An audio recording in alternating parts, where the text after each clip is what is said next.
I recently shared the process I went through as a Filipino to come to the US and work as a physical therapist here. I've already been here for 6 years now. But to continue with that story, based on the comments and messages I received from some of my viewers, I will share 4 things I wish I knew before moving to the US. The last 2 are the most heartbreaking for me. First, let's talk about money. Stop converting currency in your head. My salary working under a 2.5-year contract with a staffing agency that hired me and helped me get here was $29 per hour. Every US physical therapist I know would go ballistic about this.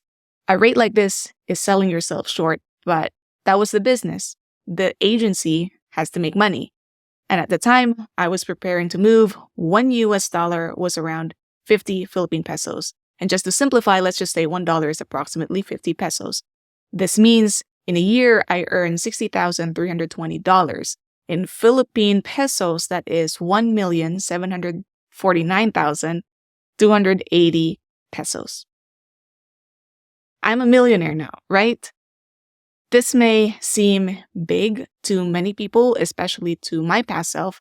In fact, this is how other staffing agencies market their services on the internet. Whether you're going to Canada as a teacher or to the UK as a nurse, then you fall for that mindset of always converting currency in your brain. Here's what I did in the beginning. Every time I bought anything, groceries, clothes, gadgets, and appliances, I converted the price from US dollars to Philippine pesos. Why not? It made me feel good about the life upgrade. I wish I hadn't done that, though, because it prevented me from seeing the reality of the higher cost of living here and the reality of paying bills in the US.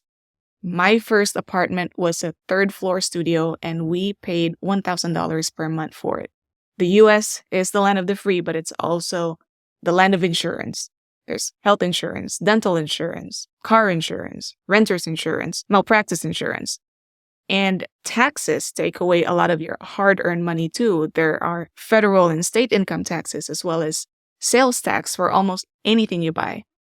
Additionally, there are monthly utility bills, car loans, and car maintenance. You cannot just simply compare these expenses to what I paid while living in the Philippines. The cost of living is different. It is expensive here. At the end of the month, my husband and I would end up anywhere between $200 to $300.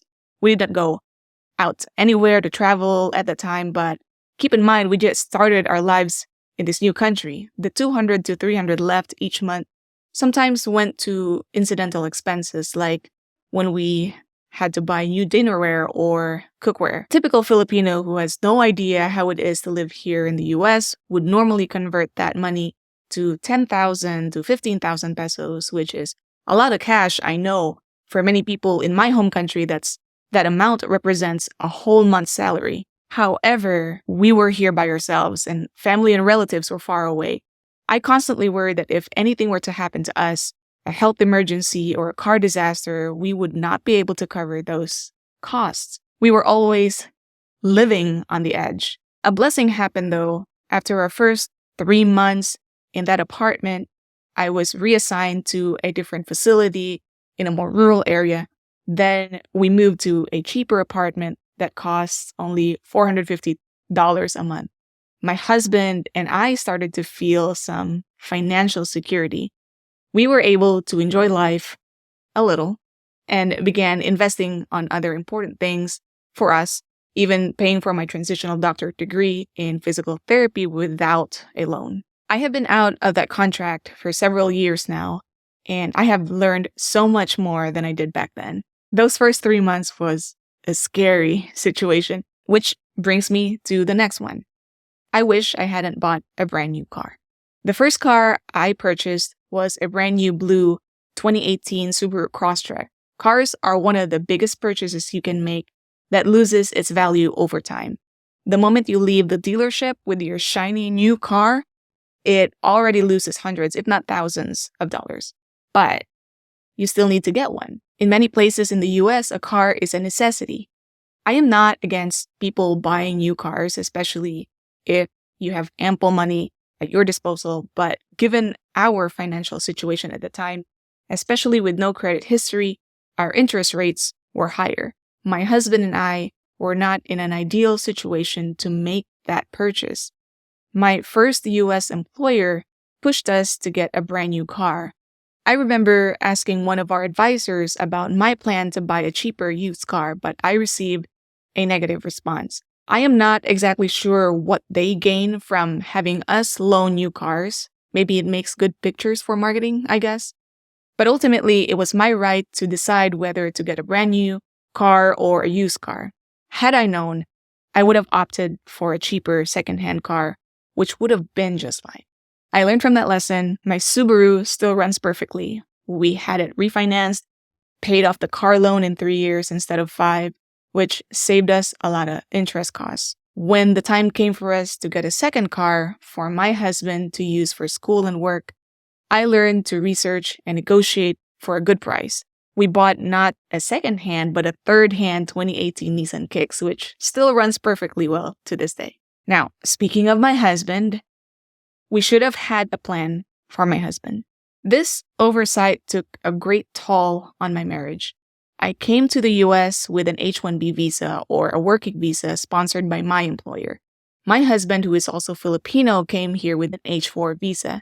An H-4 visa is a type of non-immigrant visa that allows dependent family members to accompany the principal visa holder, but does not permit them to work without employment authorization from the USCIS. That being said, my husband was my dependent. We knew about this restriction, but didn't really inquire much about it at the time. Now, this is the worst part. After our first month here, my husband started showing signs and symptoms of depression. I shared this with his permission. He didn't have appetite. In fact, he lost a lot of weight. People thought he was dieting intentionally to lose weight, but that wasn't it. He didn't like going out or be seen by people. Whether it was an actual depression, I don't know. We always like to keep our own problems to just between me and him, but I was this close to asking someone for help. Because I go out to work all day while he stays at home doing pretty much nothing. He couldn't work, he couldn't go anywhere, we only had one car, and I used the car for work. Back then, I couldn't understand him. We had a lot of misunderstanding. I thought we'd be happy and grateful because we're finally here and we're together, but he didn't feel the same way. We go to church every Sunday, and I thought since we have that community, he'd feel less lonely. I've encouraged him to try and make new friends, but he didn't like that either. One time, I confronted him and he finally opened up. He didn't like seeing people at church because they keep asking him what he does for work or what he did during the week. He said he's never felt so useless. For a little context, my husband started working, supporting himself, and living independently at age 17. He paid for his own college education while in the Philippines. I used to be the one depending on him during the first few years of our marriage. He gave up his career there to come here with me. I needed to learn to understand and see the problem from his perspective. After talking through all of this peacefully several times, we found where we went wrong. Prior to coming to the US, we focused all of our planning on me, on my career, on my adjustment. We should have also made plans for him. We knew he wouldn't be able to work for a while, but we kind of just brushed it off.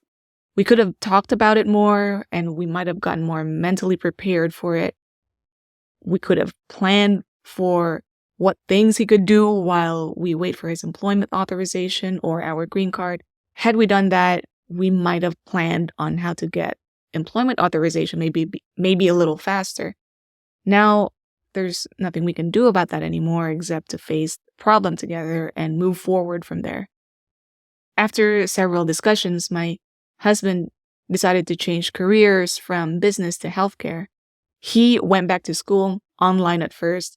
The employment authorization came a year later, and he found a job, worked from home. Then the green card came. He eventually earned his bachelor's in nursing and is now studying to be a nurse practitioner. It all worked out in the end. But this next one, money changes or exposes people. You've heard of the saying, money changes people. And then there's this argument to that where it says money does not change people. It only exposes them. I think both can be true in a positive way, but also sometimes in a negative way.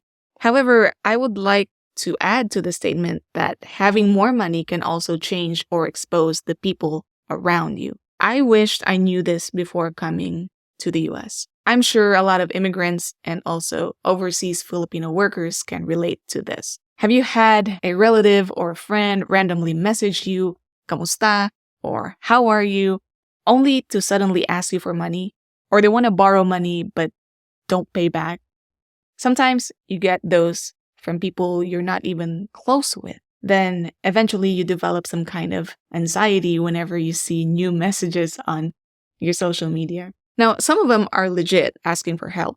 Life is not easy in third world countries. I've been there. We've helped who we could help the best we can. But there are those that won't benefit from receiving money, especially if you know they're only going to use it for their vices, or if you know that this person have history of mismanaging money, like when Dave Ramsey said to make sure you're not giving a drunk a drink or enable irresponsible spending. Anyway, this happened to me and my husband every once in a while, and it's still happening. When you say yes and give them what they want, everyone's happy, sure. The problem comes when you say no, give them less than what they asked for, or provide what they wanted, but not according to their timeline. And then they make you feel guilty, get mad at you, disown you, stop talking to you, unfriend you. You discover that some people in your life feel entitled to your hard-earned money. You find that there are people in your life that are not happy for your successes. You post vacation pictures on social media, and then someone will say, "You don't have the right to go on vacation while we over here are struggling." It hurts, especially when all of this toxicity is coming from those you consider your friends. And it can come also from people you least expect to do that to you. But there's one thing I learned from a patient I treated for a joint replacement. She's in her 70s, but still works. And she shared how she grew up poor and now owns a number of hotels across the US. I'll never forget what she taught me. She said, when you get an upgrade in life, whether it's more money, a new job, a degree, a promotion, a new business, you're going to outgrow some people in your life. And a lot of times you have to, and that's okay. In our conversation, she further elaborated that it doesn't necessarily mean you have to cut ties with everyone, but your relationship with certain people will change and you'll have to set healthy boundaries. What would have been different had I known this early on before leaving my home country? Maybe I could have been more prepared emotionally, but more importantly, I would have learned to respond to these toxic behaviors from a place of love and understanding, not from anger and annoyance. Sometimes when you dig deeper into why some people suddenly change how they treat you or why they're behaving that way, you discover that there is some unmet need that is not necessarily money. A lot of times it's also a result of negative culture and just bad traditions in my home country, like when you see someone get ahead in life and there can be a desire to take away some of what they have so they don't seem too unreachable to you. Setting appropriate boundaries with family and friends can often be challenging, and it will hurt. Most of the time, they're not going to be happy about it. And at the end of the day, though, their reaction is not your responsibility. It is their choice, but you can choose not to give in to the negativity. Eventually, some of them will come to understand, and your relationships will improve. And sometimes for certain people, patience is absolutely necessary. And to be honest, there have been times when I didn't respond well and said things I wasn't proud of, often out of shock at the actions or words of someone that I care about. But then again, it is important to accept that people can make mistakes too, just as I do. Well, despite of all these regrets, should-haves, could-haves, would-haves, there's no use to beating my past self up for past mistakes. While we all try to avoid making mistakes, there are some things in life you have to experience firsthand, and that's how we learn. Besides, I know I only did the best I could with the knowledge I had at the time.